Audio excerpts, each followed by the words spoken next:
মধ্যপ্রাচ্যের চলমান সংঘাত নিয়ে আলোচনা করতে আমাদের সঙ্গে যোগ দিয়েছেন দৈনিক নয়া দিগন্তের নির্বাহী সম্পাদক মাসুবুর রহমান খলিল। জনাব মাসুবুর রহমান খলিল, আপনাকে স্বাগত জানাচ্ছি ইন্ডিপেন্ডেন্ট সংবাদে। জাতিসংঘ বলছে যে মধ্যপ্রাচ্যের সংঘাত নিয়ন্ত্রণের বাইরে চলে যেতে পারে। যুক্তরাষ্ট্র জড়ানোয় আসলে এই সংঘাতের তীব্রতা কতটা ভয়াবহ হতে পারে? জাতিসংঘের মহাসচিব ইরানে আমেরিকান আক্রমণের পর যে আশঙ্কাটা ব্যক্ত করেছেন, এটা শুধু জাতিসংঘের আশঙ্কা না, এই আশঙ্কা খুদ আমেরিকার সিনেটর, কংগ্রেসম্যান এবং ওখানে এমনকি আমেরিকান ট্রাম্প প্রশাসনের গুরুত্বপূর্ণ ব্যক্তিবর্গ এই হামলার সাথে একমত হননি। ভাইস প্রেসিডেন্ট ভ্যান্স কিন্তু বলেছিলেন যে আসলে আমেরিকা এই ইরানের যুদ্ধের সাথে যুক্ত হতে চায় না, কিন্তু নেতানিয়াহু বা ইসরায়েল আমেরিকাকে এর সাথে যুক্ত করতে চায়। আসলে এই হামলাটা পুরোটাই ইসরায়েলের ইচ্ছা অনুযায়ী হয়েছে। হয়তো এমন হতে পারে যে আমেরিকান ট্রাম্প প্রশাসনের উপর তাদের প্রভাবের একটা প্রতিফলন। এখন প্রশ্ন হচ্ছে এটা প্রতিক্রিয়াটা কি, এই হামলার গভীরতা কতটুকু, এই হামলা কতটুকু ক্ষতি হয়েছে, এটা নিয়ে অনেক বিতর্ক আছে। তবে এটুকু আমরা নিশ্চিত হতে পারি, ইরান বলছে যে বিশেষ করে ফোর্ডো, যেখানে বোমারু বিমান B-2 দিয়ে হামলা করা হয়েছে, 6টা প্যালোড বোমা ফেলা হয়েছে, বাংকার ব্লাস্টার বোমা, সেই প্ল্যানটা এতটা ক্ষতি হয়নি যেটা আবার পুনর্নির্মাণ করা যাবে না। তার মানে ক্ষতিটা মিনিমাম। আর আন্তর্জাতিক আণবিক শক্তি সংস্থাও বলেছে যে আসলে কোনো ধরনের পারমাণবিক বিকিরণের প্রমাণ তারা পায়নি। তার মানে হামলাটা একটা লিমিটেড পর্যায়ে ছিল, অথবা ক্ষয়ক্ষতিটা লিমিটেড পর্যায়ে ছিল, যে কারণেই আসলে ইরান হয়তো বা তার হামলার আশঙ্কায় পরমাণু স্থাপনা অথবা সমৃদ্ধিকরণ প্রকল্পগুলোকে অন্যত্র হয়তো সরিয়ে রাখছিল। সেটা যাই হোক, তবে এই অ্যাটাকের মাধ্যমে আমেরিকা যে একটা ভয়াবহ যুদ্ধের দিকে বিশ্বকে ঠেলে দিল, এটার ব্যাপারে কিন্তু সন্দেহ মনে কমে আছে। তার মানে এই নয় যে ইরান তাৎক্ষণিকভাবে আমেরিকান স্থাপনা, আমেরিকান ঘাঁটি এর উপরে যে পাল্টা হামলা করবে, অথবা আমেরিকান সিটিজেন বা আমেরিকান সামরিক ব্যক্তিদের উপর হামলা করবে, এমনটা কিন্তু মনে হয় না।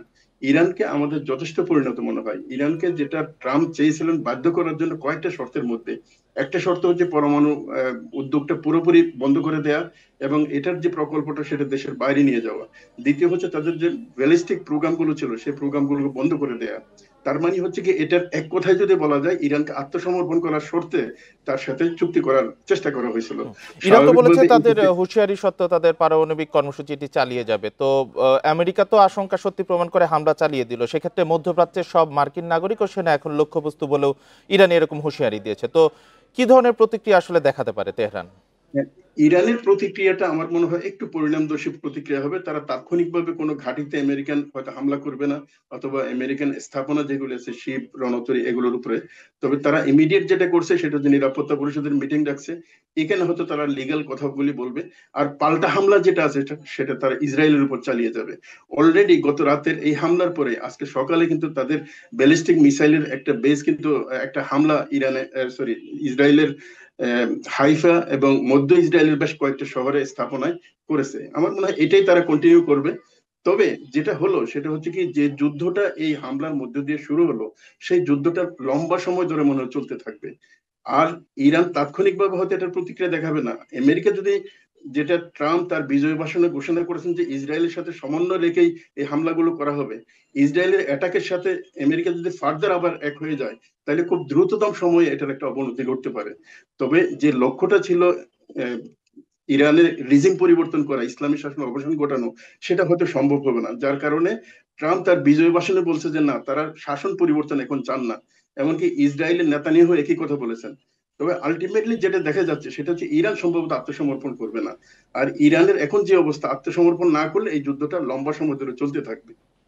আচ্ছা, ইরান যদি মানে লম্বা সময় ধরে যুদ্ধটা চলতে পারে বলে আপনি বলছেন, তো যুক্তরাষ্ট্র যেভাবে হামলা চালিয়ে সরে গেছে, তো এ ধরনের অভিযান মোকাবেলা ইরানের পক্ষে কতটা কঠিন? আরেকটা জিনিস যদি বলি, ইরানের মিত্ররা, যদি রাশিয়া, চীনের কথা বলি, তো তারা আসলে কতটা ইরানের পক্ষে থাকবে, বা কিভাবে তারা সহযোগিতাটা করবে, বা আসলেই করবে কিনা? হ্যাঁ, এটা একটা গুরুত্বপূর্ণ প্রশ্ন। প্রথম কথা হচ্ছে কি, রাশিয়া এবং চীন কতটুকু তাদের পাশে থাকবে, এই প্রশ্নের জবাব হচ্ছে পাশে থাকবে, কিন্তু সামরিকভাবে হয়তো এটার সাথে যুক্ত নাও হতে পারে। এক। আর দ্বিতীয় হচ্ছে কি, আসলে ইরান কতদিন এটা চালিয়ে যেতে পারবে। আমরা জানি গাজার মতো একটা অবরুদ্ধ উপত্যকা, যেটা 1.5 বছর ধরে যুদ্ধ চালিয়ে যাচ্ছে, হামাসের মতো নন অ্যাক্টরস একটা ফোর্স কিন্তু এখনো কন্টিনিউ করতেছে, ঠিক আছে।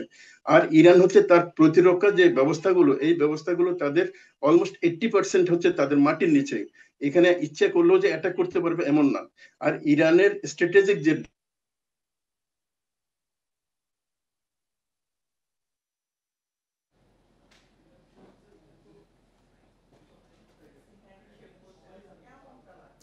ইরান ইসরায়েল যুদ্ধ নিয়ে আমরা কথা বলছিলাম দৈনিক নয়া দিগন্তের নির্বাহী সম্পাদক মাসুবুর রহমান খলিলের সাথে।